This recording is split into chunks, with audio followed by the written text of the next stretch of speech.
के YouTube channel में आपका एक बार फिर से स्वागत है। दोस्तों, तीसरा मॉडल पेपर है 22 तारीख के पेपर के लिए, और आपके लिए बिल्कुल सटीक क्वेश्चन आंसर लेकर के आ रहा हूँ मैं।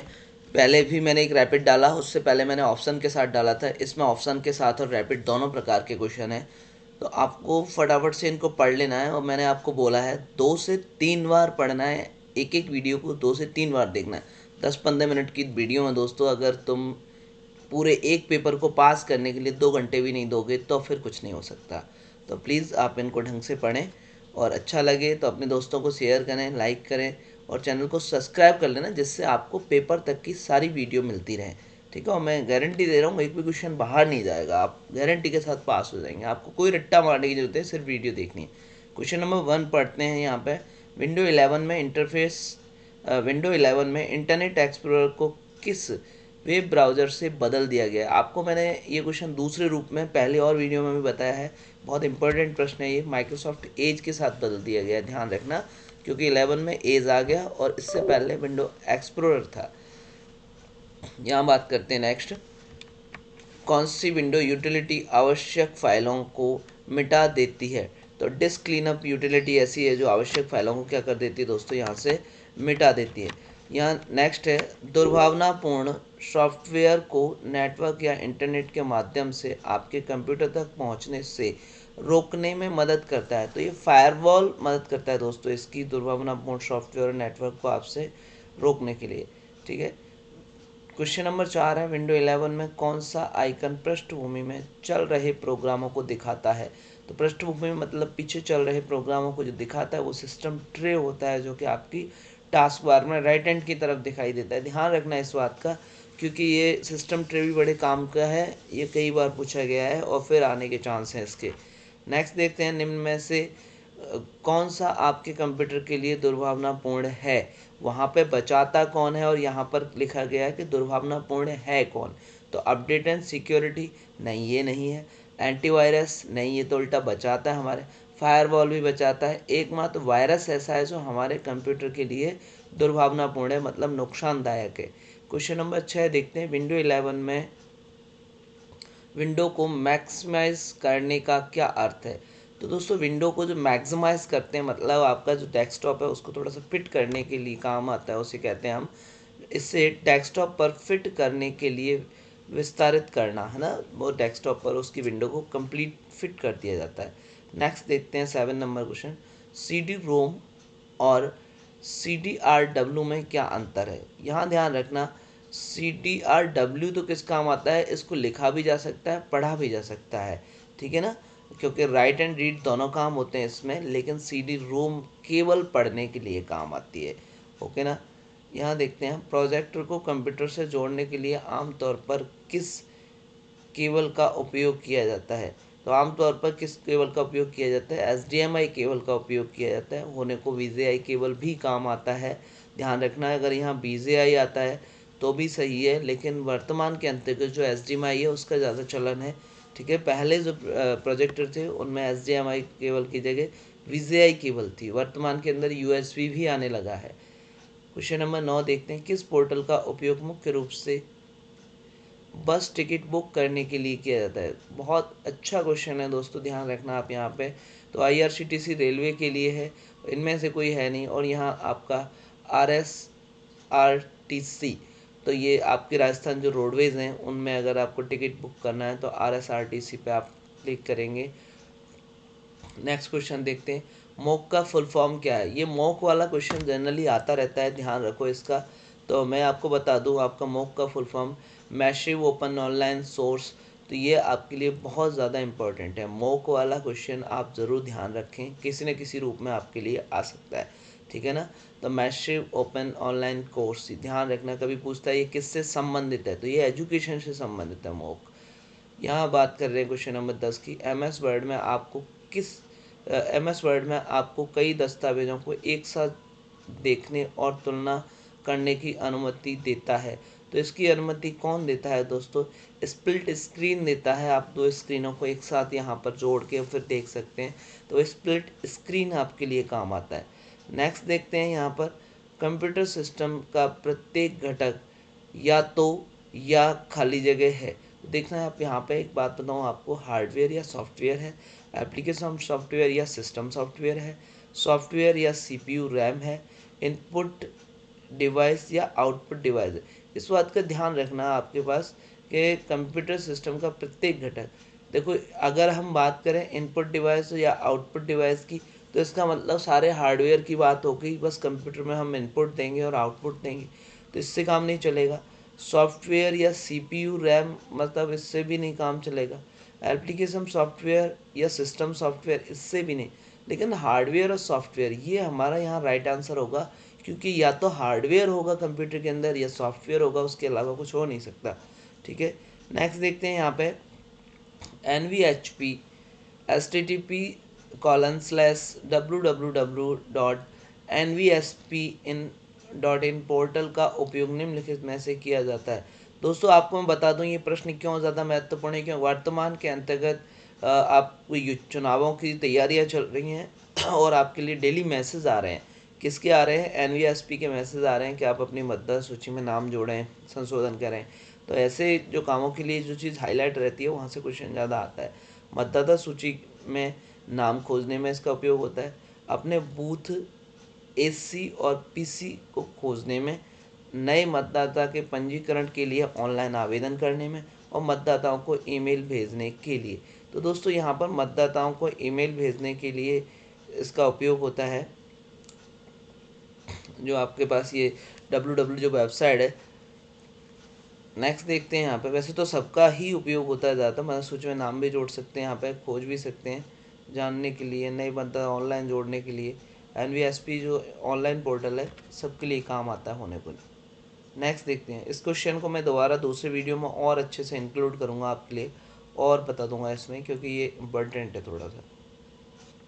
ग्राफिकल चित्र जो किसी वॉलेट जैसे फाइल फोल्डर आदि का प्रतिनिधित्व करते हैं। तो देखिए यहाँ पर जो ग्राफिकल चित्र हैं, ग्राफिकल चित्र किसी ऑब्जेक्ट जैसे फाइल फोल्डर आदि का प्रतिनिधित्व करते हैं।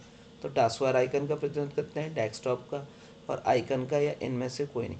तो दोस्तों ये आइकन का प्रतिनिधित्व करते हैं ना, कहीं भी आइकन हो, ये सब जगह पे आइकन का प्रतिनिधित्व करते हैं जो ग्राफिकल ऑब्जेक्ट्स होते हैं सब, क्योंकि ग्राफिक हमेशा चित्रों के लिए काम आता है। निम्नलिखित में से कौन कंप्यूटर सिस्टम में हार्डवेयर के उदाहरण हैं? तो देखिए MS पेंट आप जानते हैं ये हार्डवेयर नहीं है, हार्डवेयर आप जानते हैं जिसको हम टच कर सकें, छू सकें, जिसमें वजन होता है। इनपुट और आउटपुट डिवाइस, यहाँ पे MS Word 2010, MS Excel 2010, Google Chrome, Mozilla Firefox, इनमें से कुछ भी नहीं है। इनपुट और आउटपुट जैसे प्रिंटर है, कीबोर्ड है आपका, ये सारे क्या है? हार्डवेयर है। नेक्स्ट देखते हैं, ईमेल की खामी क्या होती है? ईमेल की खामी क्या होती है? ईमेल कंप्यूटर को संक्रमित करते हैं? नहीं करते भैया। ईमेल भेजना बहुत महंगा है? नहीं, ऐसा भी नहीं है। ईमेल को उपयोगकर्ता तक भौतिक रूप से पहुंचाने की आवश्यकता होती है? नहीं नहीं, ऐसा कुछ नहीं है, उसकी सॉफ्ट कॉपी ही चली जाती है। ईमेल लोड होने में धीमा होता है? हाँ ये ज़रूर है, ईमेल अच्छा है लेकिन उसका प्रोसेसिंग थोड़ा सा धीमा होता है। क्वेश्चन नंबर 16 देखते हैं, किसी ऑब्जेक्ट की प्रॉपर्टी तक पहुंचने के लिए माउस की किस तकनीक का उपयोग करेंगे? तो कौन सी तकनीक है जो माउस की हम उसका काम में लेंगे दोस्तों? तो यहाँ पर देखिए, ड्रैगिंग किसी को एक स्थान से दूसरे स्थान पर ले जाने के लिए होती है। ड्रैगिंग उसी के लिए होती है, एक जगह से किसी को खींच करके दूसरी जगह पहुँचा देना। राइट क्लिकिंग बिल्कुल सही है, और शिफ्ट करना नहीं दोस्तों, यहाँ पर राइट क्लिकिंग काम आती है, क्योंकि आप जानते हैं किसी भी, मैंने बोला है आइकन के बारे में, अगर आप ऑप्शन उस पर खोलना चाहते हैं तो आप राइट क्लिक करेंगे पहले। नेक्स्ट देखते हैं, यहाँ पे मोबाइल ऑपरेटिंग सिस्टम का उदाहरण नहीं है। तो देखिए यहाँ पे Android operating system, window phone system दोनों ही मिलते हैं, एप्पल iOS ये भी मिलता है, और गूगल जेमिनी ये आज तक आपने नहीं सुना होगा। तो ये गूगल जेमिनी यहाँ पर राइट आंसर है आपके लिए, क्योंकि एंड्रॉयड फ़ोन आते हैं, विंडो फ़ोन आते हैं, एप्पल iOS वाले भी फ़ोन आते हैं। तो ये सब ऑपरेटिंग सिस्टम है तीनों, ये नीचे ऑपरेटिंग सिस्टम नहीं। कोई दस्तावेज मुद्रित होने से पहले कैसा दिखेगा यह जानने के लिए किस कमांड का उपयोग किया जाता है? दोस्तों आप जानते हैं, मैंने आपको बता रखा है, फाइल प्रीव्यू की जाती है, प्री प्रिंट की जाती है, प्रिंट प्रीव्यू किया जाता है, और स्टैंडर्ड प्रीव्यू किया जाता है। तो कोई दस्तावेज, जो भी कोई डॉक्यूमेंट है, वो प्रिंट होने के बाद कैसा दिखाई देगा? तो आपको एक बात बता दूं, यहाँ पर होता है दोस्तों प्रिंट प्रीव्यू। ठीक है, हम प्रिंट प्रीव्यू करते हैं जो ऑफिस बटन में जाने के बाद में होता था पहले। अब तो डायरेक्ट ही अगर हम कंट्रोल पी करें या प्रिंट पे क्लिक करें तो कंप्यूटर हमको प्रिंट प्रीव्यू दिखा देता है। डिजिटल हस्ताक्षर किसे प्रमाणिकता प्रदान नहीं कर सकते? तो डिजिटल हस्ताक्षर किसे प्रमाणिकता प्रदान नहीं कर सकते दोस्तों? पीडीएफ को, ईमेल संदेश को, वर्ड प्रोसेसिंग दस्तावेज को, या दस्तावेज की हार्ड कॉपी को। तो दस्तावेज की हार्ड कॉपी को प्रमाणिकता प्रदान नहीं कर सकते डिजिटल हस्ताक्षर, क्योंकि ये सॉफ्ट कॉपियों पर ही ज़्यादा संचालित होते हैं। नेक्स्ट देखते हैं 20 नंबर, निम्नलिखित में से किसी उपयोगकर्ता द्वारा इंटरनेट का उपयोग करने से पहले किसकी आवश्यकता होती है? तो दोस्तों इंटरनेट सेवा होनी चाहिए, मॉडेम भी होना चाहिए, वेब ब्राउज़र होना चाहिए, तभी जा करके वो इंटरनेट का उपयोग कर पाएंगे। सारी चीज़ें ही आवश्यक हैं। नेक्स्ट है, किसी दस्तावेज में एक नया पैराग्राफ दर्ज करने के लिए कि कौन सी कुंजी की आवश्यकता होती है? तो आप ध्यान रखना इस बात के लिए, ऑल्टर की कोई आवश्यकता नहीं, एस्केप की नहीं, कंट्रोल की नहीं, आपको एंटर करना होता है और न्यू पैराग्राफ ऐड हो जाता है आपके डॉक्यूमेंट के अंतर्गत। नेक्स्ट क्वेश्चन है, जीमेल में कंपोज पर क्लिक करके क्या कर सकते हैं? आप प्राप्त ईमेल देख सकते हैं? नहीं भाई। आप दुर्भावनापूर्ण ईमेल देख सकते हैं? नहीं, ये भी नहीं। आप एक ईमेल संदेश लिख सकते हैं? बिल्कुल सही है। और आप भेजे गए ईमेल देख सकते हैं? भेजे गए ईमेल तो आप सैंड बॉक्स में देखेंगे। तो ऑप्शन नंबर सी यहाँ पर राइट है, आप एक ईमेल संदेश लिख सकते हैं कंपोज के द्वारा। नेक्स्ट है, जब कॉलम जब कॉलम जानकारी प्रदर्शित करने के लिए पर्याप्त बड़ा नहीं होता तो निम्नलिखित में से MS एक्सेल द्वारा क्या प्रदर्शित किया जाता है? बहुत अच्छा क्वेश्चन है दोस्तों, कई बार पूछा भी गया है।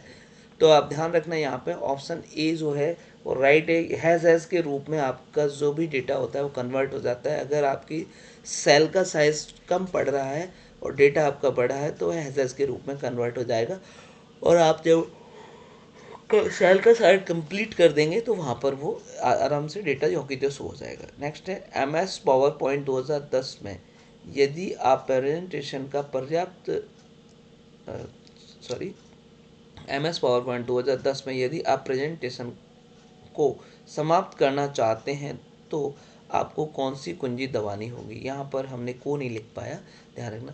तो एस्केप की, बैक स्पेस की, F1 की, एंटर की। तो दोस्तों एस्केप की यहाँ पर काम आएगी आपके लिए, जो कॉर्नर में आपको होती है लेफ्ट में आपके कीबोर्ड में ऊपर। नेक्स्ट देखते हैं, निम्नलिखित में से वर्तमान या सक्रिय विंडो को बंद करने के लिए किस शॉर्टकट कुंजी का उपयोग किया जाता है? तो आपको मैंने बता रखा है यहाँ पे ऑल्टर F4 का हम उपयोग करते हैं, जिसके द्वारा आप कंप्यूटर शट डाउन भी करते हैं, हमने आपको बता रखा है। तो ध्यान रखना इस बात के लिए, और किसी से हमारा कोई संबंध नहीं है। मेमोरी की इकाइयों TB, KB, GB, MB को सही क्रम में व्यवस्थित कीजिए। मैंने किसी दूसरे रूप में इस क्वेश्चन को भी आपको बताया, क्योंकि ये घुमा फिरा के प्रश्न आ जाते हैं। तो सबसे बड़ा होता है देखिए TB, उससे छोटा होता है GB। TB मतलब टेराबाइट, GB मतलब गीगाबाइट, MB मतलब मेगाबाइट, और KB मतलब किलोबाइट, और उससे भी होता है आपका बाइट होता है उससे पहले। नेक्स्ट देखते हैं, CPU निम्नलिखित दो छोटे घटकों में से बना है। तो CPU किन छोटे घटकों से बना है? ध्यान रखना, रैम और रोम से बना है, ALU और रैम से बना है, ALU और CU से बना है, रैम और CU से बना है। देखिए बहुत इंपॉर्टेंट क्वेश्चन है, ध्यान रखना, ALU और CU से बना हुआ है हमारा कंप्यूटर। अब ALU और CU क्या है, मैंने आपको यहाँ पे फुल फॉर्म बता दी। ALU है आपका अर्थमेटिक लॉजिकल यूनिट, एक तो इसमें अर्थमेटिकल लॉजिकल यूनिट होती हैं, एंड CU का मतलब है कंट्रोल यूनिट। ठीक है, तो अर्थमेटिकल लॉजिकल यूनिट और कंट्रोल यूनिट दोनों से मिलकर के हमारा CPU बनता है। क्वेश्चन नंबर 28 देखते हैं, MS एक्सेल 2010 में निम्नलिखित में से कौन सा चार्ट का प्रकार नहीं है? तो देखिए area chart, rectangle chart, pie chart और लाइन चार्ट। तो दोस्तों एरिया चार्ट भी होता है, पाई चार्ट भी होता है, लाइन चार्ट है, लेकिन रेक्टेंगल वहाँ पर कोई भी चार्ट नहीं होता। आपके कंप्यूटर कॉन्फ़िगरेशन से क्या मतलब है? कंप्यूटर का जो कॉन्फ़िगरेशन है उससे आपका क्या मतलब है? प्रोसेसर का विनिर्देश, रैम मेमोरी क्षमता, हार्ड डिस्क, ये सारी चीज़ें मिला करके ही कंप्यूटर की जो कॉन्फ़िगरेशन है, मतलब आपके जो कंप्यूटर की क्षमता है, आपका कंप्यूटर किस प्रकार का है, ये सारी चीज़ें उसकी कॉन्फ़िगरेशन में आती है। तो इन सब चीज़ों को देखोगे तभी आपको पता चलता है कि कौन सा प्रोसेसर है, कौन सी रैम है, कितनी बड़ी हार्ड डिस्क है इसके अंदर। तो ये सारी चीज़ें ही उसके कॉन्फ़िगरेशन में काम आती हैं। निम्नलिखित में से कौन से विंडोज़ में प्रारंभ बटन नहीं है? तो देखिए कौन से विंडोज़ में जो स्टार्ट बटन नहीं था तो यहाँ पर ध्यान रखना आप स्टार्ट में window 10, window 8, window Vista, window 11। तो ये बड़ा पॉपुलर क्वेश्चन है। विंडो 8 में ये बटन नहीं था, start button. Question number 31, DNS का पूरा नाम क्या है? तो देखिए डिजिटल नंबर सिस्टम, यहाँ पे डोमेन नेम सिस्टम, ए और बी दोनों, और इनमें से कोई नहीं। तो दोस्तों राइट आंसर है यहाँ पे domain name system. Domain name system, ध्यान रखना है इसका। यूपीआई में पुश टेक्नोलॉजी का उपयोग कब किया जाता है? बड़ा ही इंपॉर्टेंट क्वेश्चन है। यूपीआई में पुश टेक्नोलॉजी का उपयोग कब किया जाता है? भुगतान प्राप्त करने के लिए, पैसा भेजने के लिए, केवल ए और दोनों।